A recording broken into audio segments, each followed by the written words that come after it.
Labadiena! Kviečiame žiūrėti šios savaitės pletkų kampelį.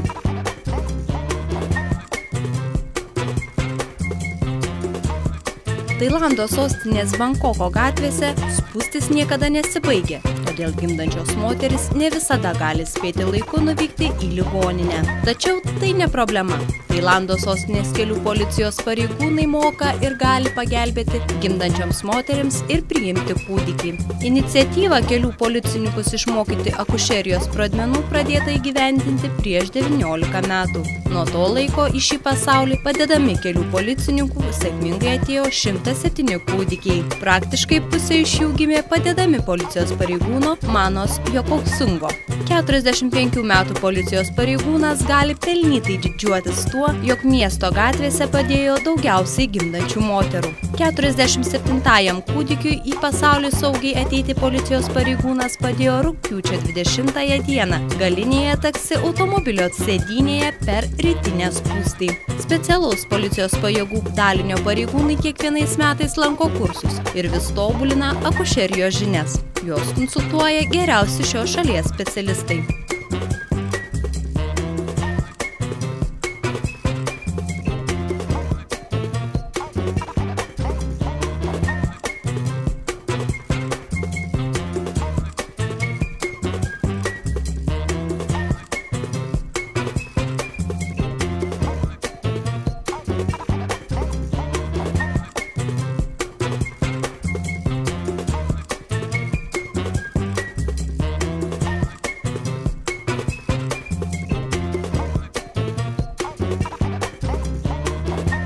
Ilgus metus viešumo vengęs Lietuvos estrados grandas garsus dainininkas Romas Dambrauskas pirmą kartą sulaužė tylos įžadus ir prabilo žurnalistams apie esminius pokyčius savo gyvenime.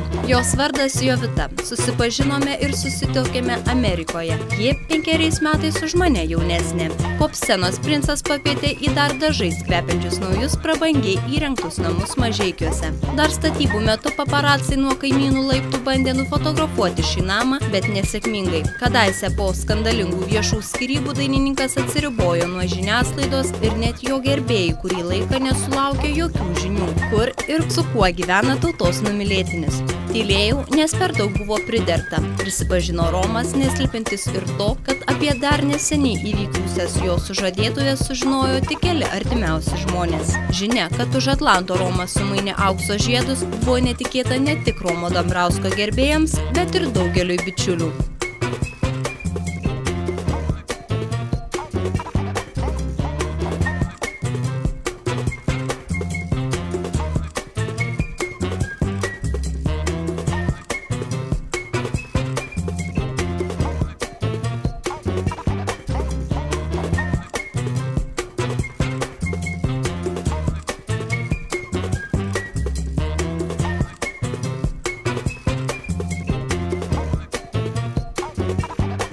Savo paskyroje socialinėme tinkle Facebook Andrius Mamontovas pranešė, kad po koncerto Londone naktį viešbutyje buvo apvogti keli jo grupės nariai. Nors iš jų kambarių dingo tik mobilieji telefonai, atlikėjas teigė, kad įvykį tiria pareigūnai.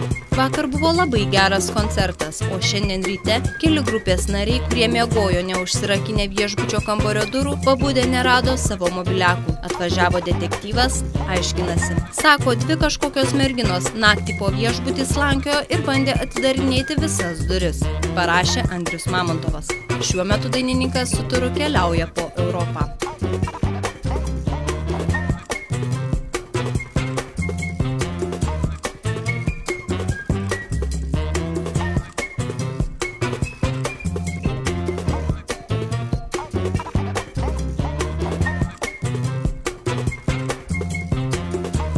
Rudenišką, bet saulėtą šeštadienį susituokė dainininkai Deivis Norvilas ir Renata Wojciechowskaja.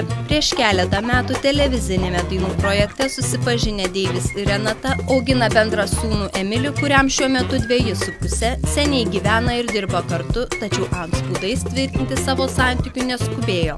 Vestuvės didelė staigmena kai kuriems Norvilo bičiuliams. Ne vieną kartą draugės scenoje su Deiviu stovėjusi Vaida Genytė tvirtino, kad suskubs pasveikinti Deivį. Ta pati ketina padaryti ir buvusi Norvilo šokių partnerė Katerina Varopai, prisipažinusi, kad naujiena ją maloniai nustebino.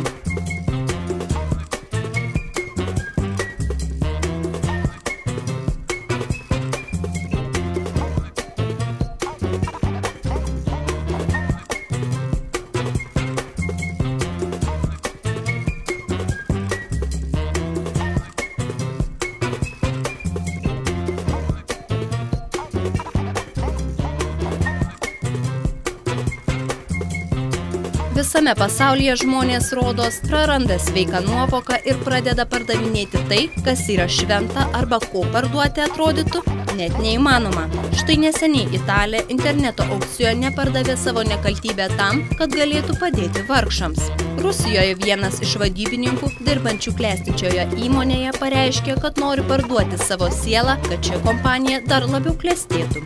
26 metų mergina iš Maskvos pasiruošusi parduoti savo sielą, kad galėtų surinkti pinigų ir juos paaukoti labdarai. Amerikietis internete bandė parduoti save, kad gautus pinigus galėtų paaukoti vaikams, kenčiantiems nuo seksualinio priekabiavimo vaikų namuose.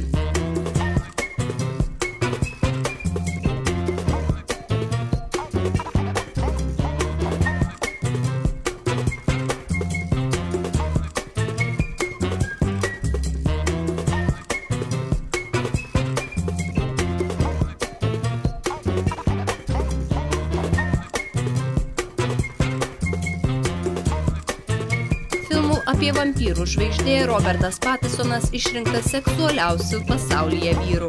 Aktorius sulaukė šitokio įvertinimo po neseniai įvykusių sukrėtimų asmeninėme gyvenime. Jo mergina, aktorė Kristen Stewart, prisipažino turėjusi romaną su režisieriumi Rupertu Sandersu. Visgi aktorių pora susitaikė. 26 metų amžiaus aktorius apklausoje, kurioje dalyvavo daugiau nei 40 000 glamour skaitytojų, aplenkė netgi Holivudo širdžių ėdiką Johnny Deppą. Šis užėmė 3. vietą.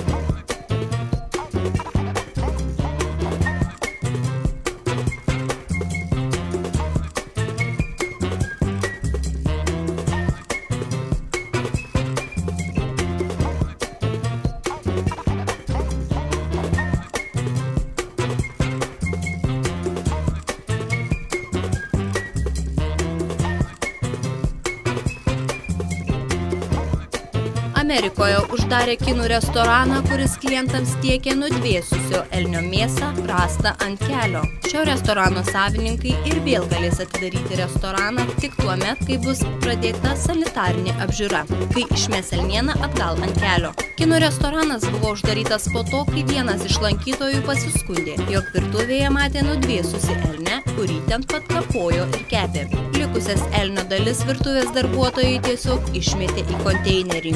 Atvykę specialistai pamatė ne ką geresnį vaizdą. Virtuvėje smirdėjo dvėselena, o kraujo ir mėsos gabalai mėtėsi ant stalo. Restoranas buvo uždarytas. Anot savininko sūnaus, anksčiau restorane niekada nebuvo tokių incidentų. Jie esą nė už ką neleistų sau šitaip elgtis. Primename, kad Kinijos restoranas praturtėjo dėl to, kad tiekė savo klientams peles.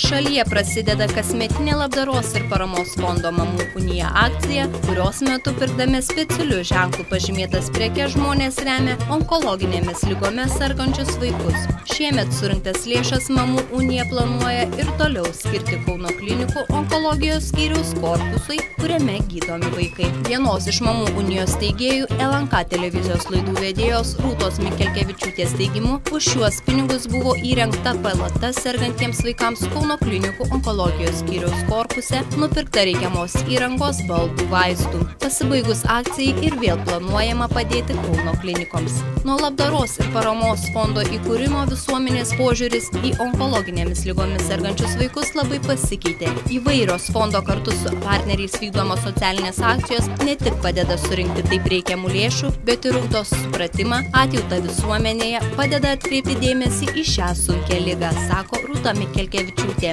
Ji džiaugiasi, kad kasmet prie akcijos prisijungia vis daugiau Lietuvos įmonių. Jų produktais prekybos tinklo parduotuvėse pažymėti atvaro ženklų, o dalis lėšų nuo kiekvienos parduotos prekės bus skirta sunkiai sergantiems vaikams.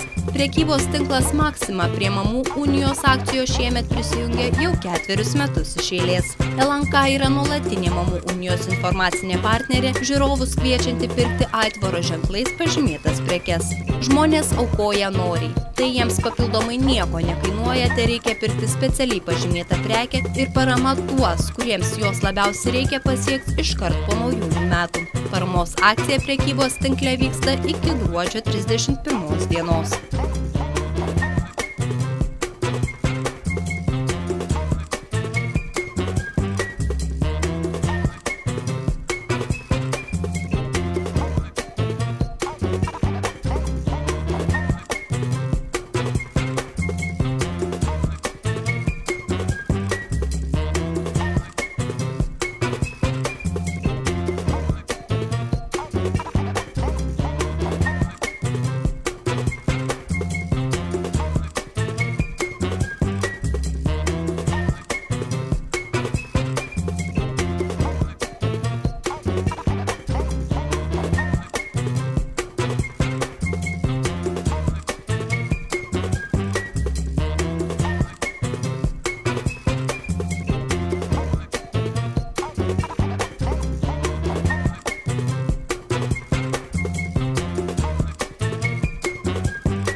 Žinoma, šou verslo atstovės politiko duonos jau atsikando. Prieš 4 metus į Seimą su vadinama žvaigždžių partija patekusios aktorė Asta Baukutė, dainininkė Inga Valinskienė ir renginių vedėja bei muzikos atlikėja Donalda Myželytė užtrenkė tautos išrinktųjų buveinės duris ir jaučia palengvėjimą.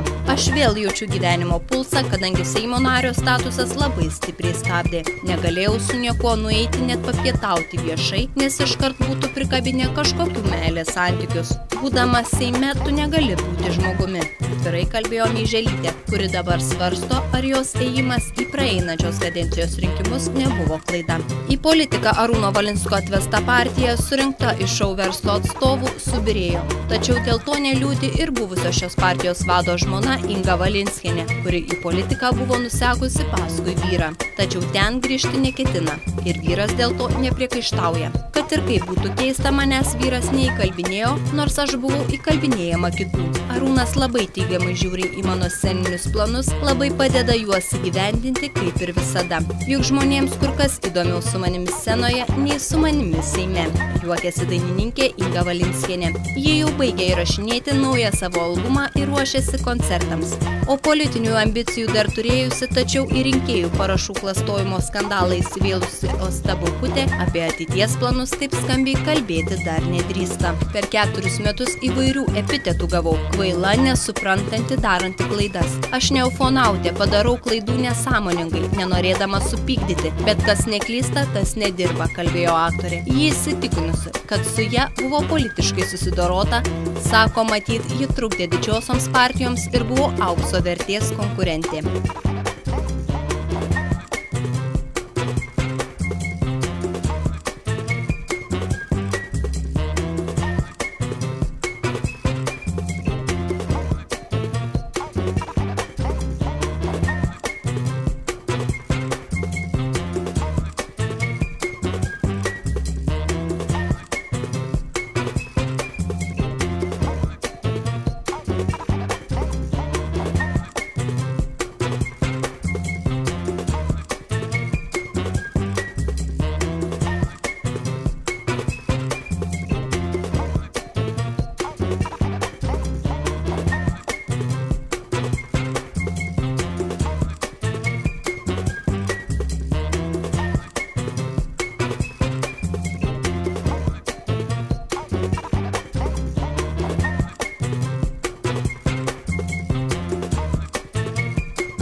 Atrodo, šie metai boksininkui Evaldui Petrauskui bus išties įsimintini. Po sėkmės Londono olimpiadoje kelionė su UNICEF į Sierra Leone tvarkosi ir asmeninis sportininko gyvenimas. Vyras socialinėme tinkle Facebook prisipažino, kad pasipiršo savo 1,5 metų dukrelės Gustės mamai Doviliai. Moteris su jų 2 dukrele šiuo metu gyvena Airijoje. Neseniai keliose televizijos gyvenimo būdo laidose žinomas boksininkas pasakojo, jog nežino, kaip jiems su Dovilė seksis ateityje, mat mažai matosi. Jis su mama netrukus atvažiuos į Lietuvą, galėsiu su Guste praleisti bent 2 savaitės, dar rugsėjo pradžioje sakė Evaldas. Nors dar nenupirkau jai dovanų, dabar jį gaus viską, ko tik paprašys, o jei sakote, kad išlepinsiu, nieko, tokius mažus vaikus reikia lepinti. Žurnalistams ėmus domėtis charizmatiško vaikinuko iš Šilutės, parvežusių Lietuvos boksui medalį gyvenimu, jis prasitarė tik tiek, kad Airijoje turi draugę Dovilę, kuri augina jų dukrą.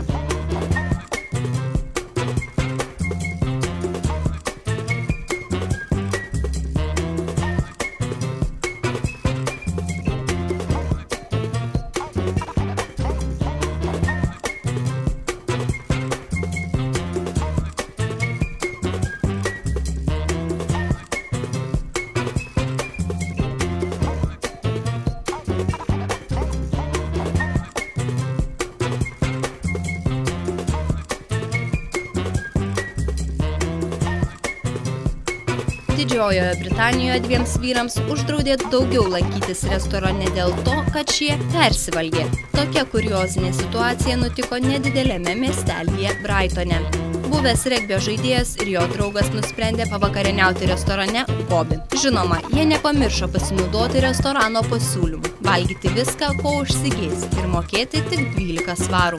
Mes ilgai kentėjome, beveik 2 metus, tačiau viskam ateina galas. Šie 2 vyrai nuolat bėgdavo prie švediško stalo kaip išprotėję, valgydavo iškart iš puodų bei gąsdindavo kitus klientus. Po paskutinio incidento restorano savininkas uždraudė jiems lankytis restorane, pabrėžė padavėjas.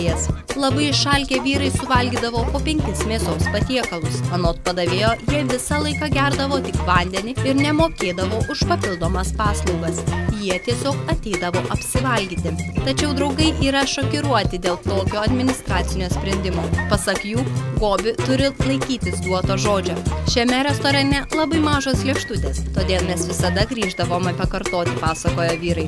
Deja, restorano savininkui tai labai nepatiko, todėl vyrai nuo šiol turės ieškoti kitos vietos.